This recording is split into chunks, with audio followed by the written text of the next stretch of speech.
नमस्कार, बहुत बहुत स्वागत है आप सभी का इस बेहद विशेष कार्यक्रम भगवान प्रकट हो में आपके साथ मैं हूं भावना।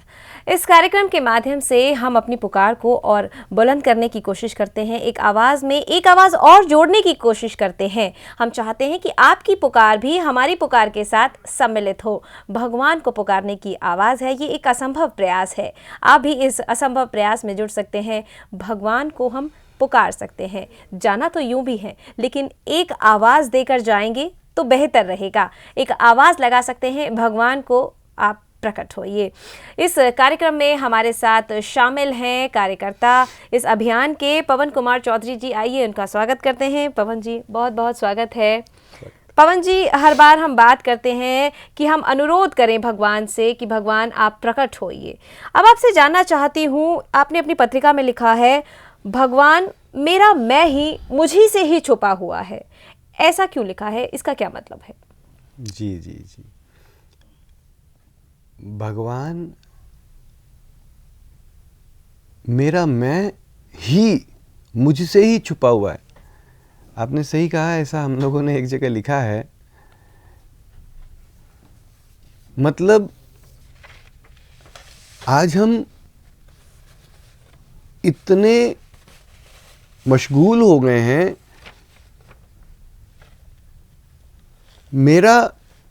आज मेरे से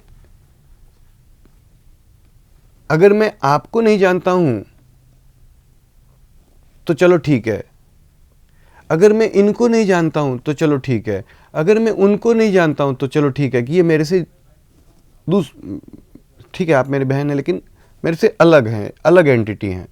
लेकिन यह कितनी एक तरह से सरप्राइज की बात है, एक तरह से अचंभे की बात है टू मी कि मेरा मैं, और लोग यहाँ पे संत भी कहते हैं और लोगों से सुनने भी आता है और हमें भी समझ में आता है कि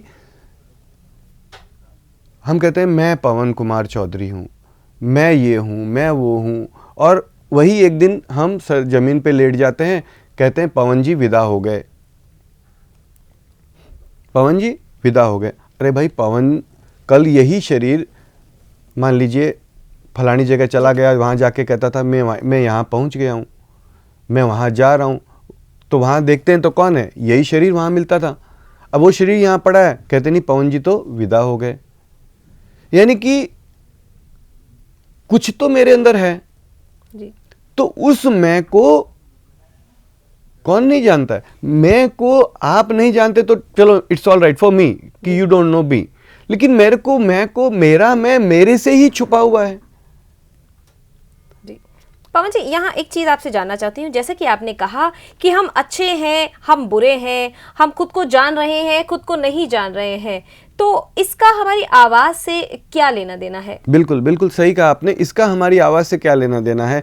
इसका आवाज़ से ये लेना देना है कि हम ये to me, to us, it is very surprising कि मैं किसको नहीं जान रहा हूं। मेरे मैं को पवन कुमार चौधरी को ही नहीं जान रहा, मैं को ही नहीं जान रहा।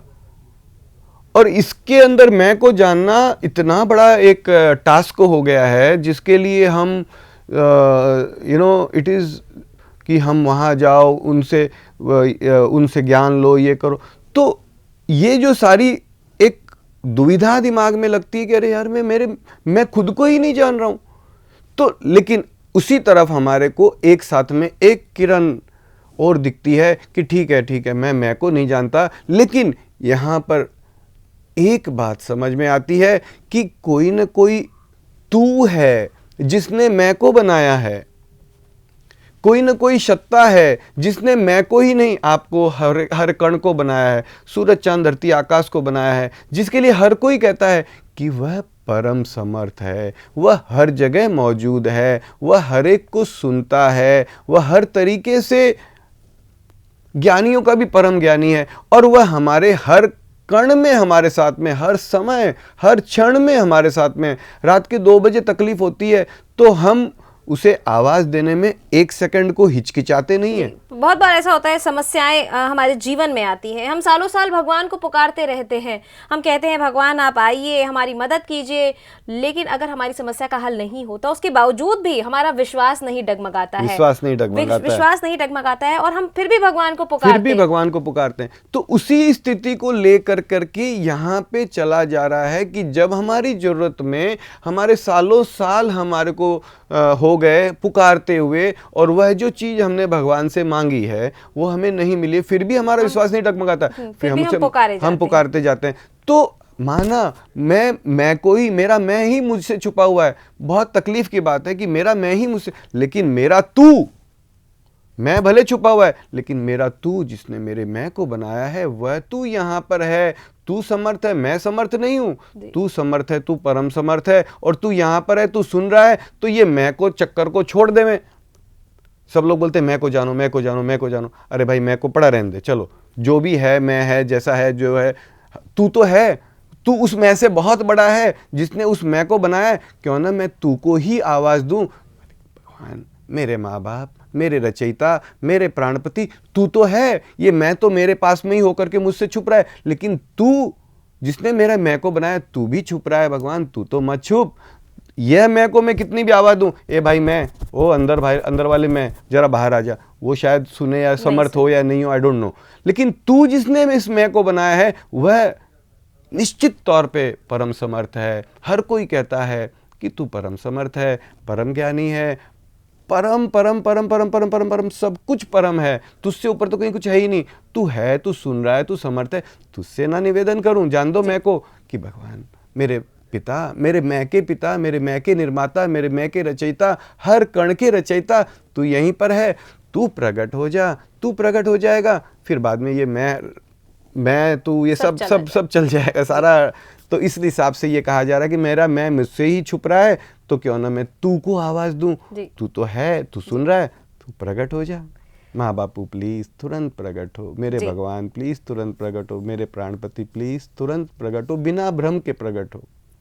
तो दर्शकों, यहाँ पर पवन जी ने बहुत खूब कहा है कि मेरा मैं तो मुझसे छुप रहा है, वो एक अलग बात है, लेकिन तू तो प्रकट हो सकता है, तू तो परम समर्थ है। हाँ, तेरे मैं समर्थ नहीं हूँ। जी, मैं समर्थ भले ही नहीं हूँ, लेकिन तू पूर्णतः समर्थ है, तू प्रकट हो सकता है, तो तू प्रकट हो। एक अभियान, एक पुकार हमारे परमपिता से, उस आवाज़ को हम बुलंद करने के लिए, उस आवाज़ में एक आवाज़ आपकी और जोड़ने के लिए इस कार्यक्रम को लेकर आते हैं। आप इस आवाज़ में अपनी आवाज़ भी मिला सकते हैं। नंबर लगातार आपके टीवी स्क्रीन पर फ्लैश हो रहे हैं।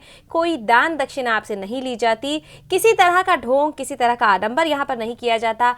सिर्फ हमारी पुकार में शामिल होने के लिए आपको कहा जाता है कि आप हमारी इस आवाज़ में अपनी आवाज़ को भी शामिल कीजिए, उस परमपिता को बुलाइए, उस परमपिता से प्रकट होने की प्रार्थना करें।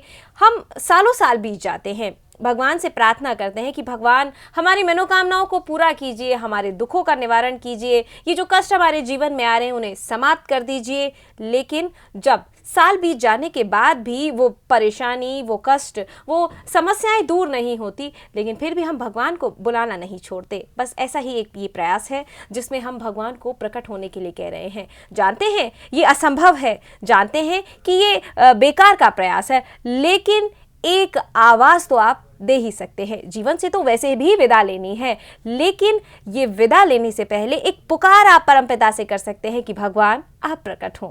और इस पुकार में भी कोई ज्ञान नहीं दिया जा रहा है कि नहीं हम बड़े ज्ञानी हो गए, आओ आओ हम आपको बता देते हैं कि कैसे पुकारना है। जी। एक आदमी बीमार होता है तो वो कहीं बाजू वाले पड़ोसी से पूछने नहीं जाता है कि भाई मैं बीमार हो गया या मेरा भाई बीमार हो गया, अब मुझे भगवान को, डॉक्टर ने भी कहा कि ऊपर वाले को पुकारो, तो मुझे उसे पुकारना, जरा आप तो भगवान की ज़्यादा भक्ति करते हो, जरा आइडिया बताओ ना मैं कैसे पुकारूं। तो नहीं, वो जैसे आता है। तो ये पुकार में ऐसा नहीं कि हम आपको कोई ज्ञान दे देंगे। पवन जी यहाँ पर ये कहते हैं कि क्या बोलते हैं, जो भक्ति अगर आपकी सच्चे दिल से होती है तो ईश्वर तक जल्दी वो आवाज पहुंचती है। तो जो लोग सच्चे भक्ति नहीं भी कर रहे हैं उसके लिए भी आप कह रहे हैं कि वो भी पुकार लगाए। यही मेन बात है, यही बहुत बड़ी मेन बात है। इसको हमने कई बार इश्यू में भी लिया है कि भक्ति सच्चे दिल से पुकारते हैं तो सुना जाता है, तो सच्चे दिल से पुकारते हैं उनके, वो तो सुना ही जाएगा। हमारे पास अगर सच्चे दिल के पुकार नहीं है तो ये नहीं है कि इस अभियान में हम कोई ज्ञान देते हैं कि भाई इस तरीके से पुकारो, इस तरीके से सच्चे दिल से पुकारो, इस तरीके से भाव से पुकारो। नहीं नहीं नहीं, कैसे भी पुकारो लेकिन पुकारो तो सही। उसे तो पिता को सब, ए भाई साहब इधर आओ, तो उसको समझ में आएगी मुझे बुला रहा, तो उसको भी समझ में आएगा भगवान को कि हम तुझे आवाज दे रहे हैं, प्रकट हो प्रकट हो प्रकट हो प्रकट हो। तो कोई सच्चे दिल है नहीं है इसमें, कोई प्रकार का आडंबर, कोई हम उसे आडंबर भी नहीं कहेंगे। जो सच्चे दिल से पुकारते हैं बहुत अच्छी बात है।